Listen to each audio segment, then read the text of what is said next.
Баршаңызға сәлем достар, сіздермен бірге мен Балнұр. Бүгін күнделікті ішіп жүрген шайымыздың бірқатар зиянды жақтарын айтатын боламын. Ол үшін ең алдымен арнама тіркеліп, лайк басып, қоңырауша белгісін баса кетіңіздер.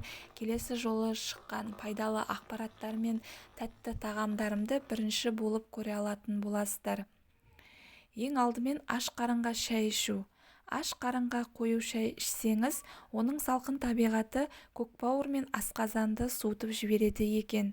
Екінші, тым ыстық шай. Тым ыстық шай тамағымызды, өңеш пен асқазанды қоздырады. Ыстық шайды көптеп ішу бұл органдардың ауруына да алып келуі мүмкін. Үшінші, салқын шай. Жылы және ыстық шай бізді сергітіп, оятатын әсер берсе, салқын шай салқынның сақталуы мен қақырықтың жиналуына әкеледі. Төртінші, тым қою шай. Тым қою шайдың құрамындағы кофеин мен танин бас ауруы мен ұйқысыздыққа апаруы мүмкін. Бесінші, шайды ұзақ шығару. Шайды тым ұзақ шығарсаңыз, шай полифенолдары мен эфир майлары өздігінен қышқылданып, шайдың дәмін иісін бұзады. Сонымен қатар тұрып қалған шайға бактериялар жиналады екен. Алтыншы, тамақтану алдындағы шай. Тамақтану алдында шай ішу сілекейдің сұйылтуына апарады. Яғни тағам дәмі сезілмей, ас қорыту органдары протеинді уақытша игере алмай қалуы мүмкін.